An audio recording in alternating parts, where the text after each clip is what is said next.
Okay, from atheist to orthodox, right? That's the what is this thing here? Oh, that's the flag. Okay, it's looking strange. Atheist to orthodox part two. I went back and looked at the first one I did. It's so strange to me. It's all rambling. I can't watch my videos. I don't know how you guys can get through my videos. It seems all to be rambling to me. I guess that's just the way I talk. That would make me a very bad liar, you know. So all these videos are true, honest at least. Um, I'm gonna clear up some things. Well, put them in a better statement, not correcting anything. So as an atheist, and this was no faith, no belief, and I can't say that I have the same belief now that I had before. Before I was trying to be orthodox. I don't think I was. I don't want to be one of those people. Oh, I really would, but I really did commit apostasy. I really did terminate to say, screw you. That's it. Nothing. I always had a fear of death, fear of God. Didn't like the idea of judgment, you know. And I liked the orthodox ideas, but they weren't really in my heart. And it wasn't until I threw all that away, which was a kind of a clearinghouse, a good thing, that I chucked everything in the garbage. There was no demands. There was no yoke on my shoulder. And it wasn't an easy thing to do. It wasn't like, oh, I'm free now. It was like, man, that part of my life was lies. Now I got to pick up. There was liberation in it, though. Read the Satanic Bible. I thought it was beautiful. I thought it was great. I'm like, this is exactly right. Because it, you know, a lot of people, I guess, would say they're Satanists. You know, the atheists that like to walk around wearing black, ooh, who do these sick, perverted things or try to, is not what Anton LaVey was talking about. It was, you know, it was written as a piece of showmanship and an extreme book, which is good. But it was kind of like Ayn Rand's objectivism, but it had ritual and ceremony in it that meet the needs of man. Thought that was great. The strange thing was is I had already known the benefits of meditation. Okay, even as a secular thing. So I started doing the Tricyon prayers 3 times a day, facing east, lighting candles, bowing, reverencing icons. And I never took my icon corner down. It's I've got pictures of deceased relatives, and not only icons, pictures of deceased relatives, cards from friends, letters from people who have been deceased. Got the rose from my grandmother's funeral that happened years ago. The rose is completely dried out now. The rose that was on her casket. Um, a palm branch that was, when I had it, was green with all the leaves and everything. Now it's dried out. It's still green though, amazingly. Uh, that there, and I put these things there when they were fresh, and now years go by and they're not. They're all dried out. Second to light cigarette. The So I started doing sign prayers again, just because it was a meditation, you know. And I started looking at everything, uh, the whole world, and just all the. You can tell I like learning. The idea that our brain is not really a high-tech computer. There's some kind of quantum force that operates it. That it's not merely the sum total of its parts. When you move a chess piece, or when you do an action, you don't have to go through every single. Your brain doesn't scatter through every single move. It, you know, kind of knows. It already has these patterns or knows what to do. I mean, it's actively learning,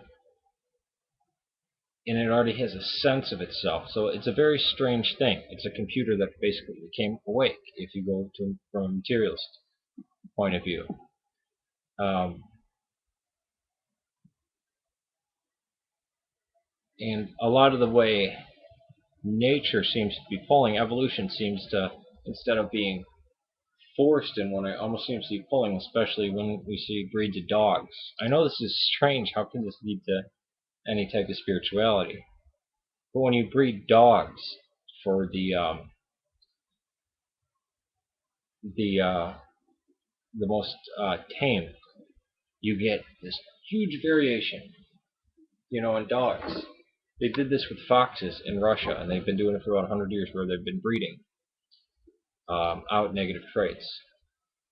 And they see that once they start doing it, they get this wild variation in beauty. And it seems like beauty and compassion are a gentle, weak force, but they eventually override. It's like gravity. Gravity is one of the weakest forces in the universe, if not the weakest. But it has a great reaching arms. And that's kind of how God operates in my life. I don't look at rules and try to go, I don't, scurry about and think this judge is watching me. And just, it's like one day, all right, he kind of bombarded me, and then I realized, all right, there's God.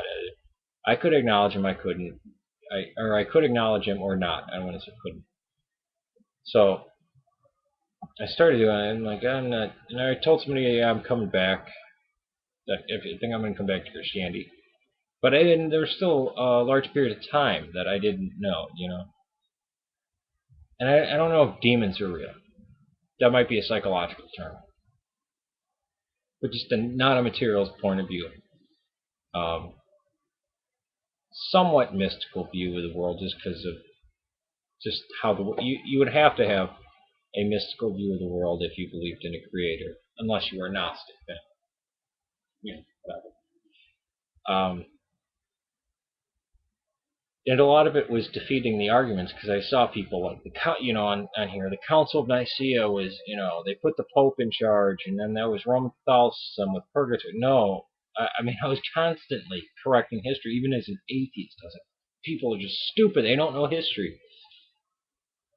Or Islamic arguments against Christianity, or Christian arguments against Islam. Like, I knew both sides, so just the ignorance and stupidity irritated me.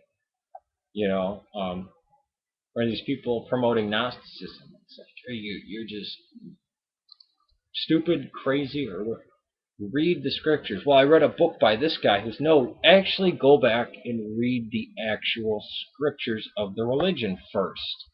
Then maybe you can read commentary.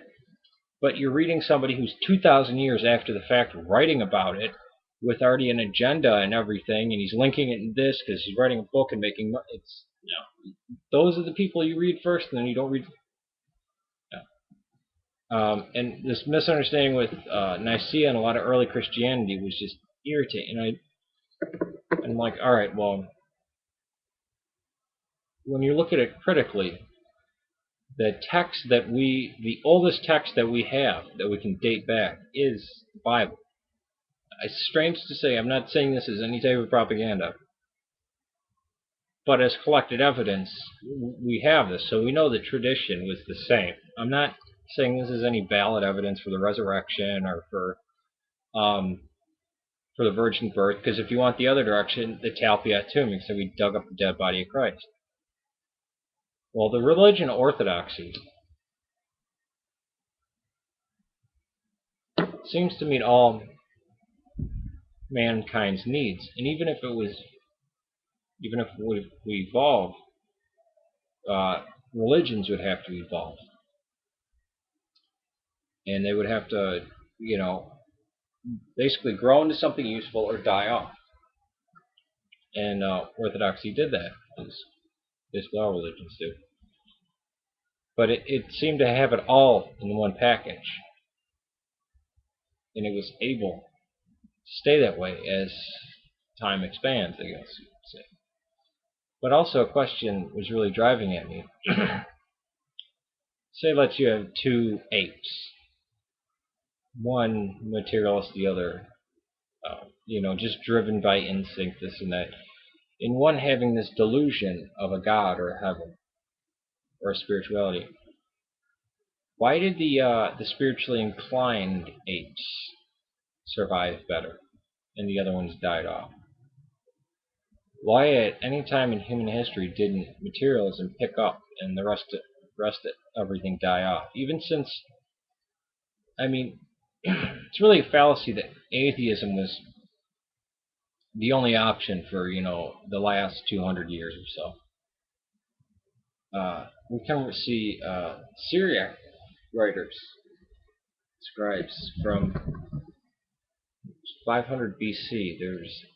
I don't know if it was Syrian or Assyrian. This is my memory getting writing about, the heavens are empty, there is no God, this kind of stuff. You can look at the world and look at religion and say that's a bunch of BS. And we can even read in the Bible, the oldest copy of which we have the Dead Sea Scrolls. And in there it says, the fool says there is no God. So obviously there were people going around saying, no, there's no gods. There's no God or gods. We can see this in the Stoics and the Epicureans. So why didn't humanity take that route? Why is every time that you have an absolute atheist state, that you have slaughter and bloodshed, people say, oh, it's when communism comes in that you have the bloodshed. It's not atheism, it's communism. Or socialism in the case of socialist states that are atheist. I don't know if there really was one. I mean, you could say Hitler was a secular state, or if it was any religion, it was Norse paganism. Or the occulto Stara, one of those. But that kind of falls short when you see the French Revolution, which was before all these causes. You could say it's the font that communism springs from. But it had all the Enlightenment values. They were trying to be the most enlightened, and they turned into bloodshed very quickly. You had the Paris Commune, just turned into bloodshed. A lot of these type of states that try to spring up and stamp out, and there's been little communities and settlers that has happened. Tyranny. Because whether we like it or not, there's a natural need for God. Even if you're an atheist, a rationalist, a skeptic, you have to look and read what Freud said. He said it's ineradicable, means it can't be stamped out as long as we are this race, this species. We're always going to be claimed. And just the awareness, the idea that, the dog is aware, the human is aware. This awareness that seems to permeate from humans.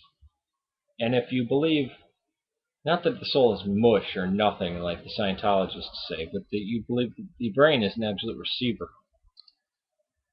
I'm going to go into, this will be part 2, but there's going to be another part. Part 3 is coming up. Because I want to get into this more. And this is going to take longer than explaining Orthodoxy, trust me. Thank you.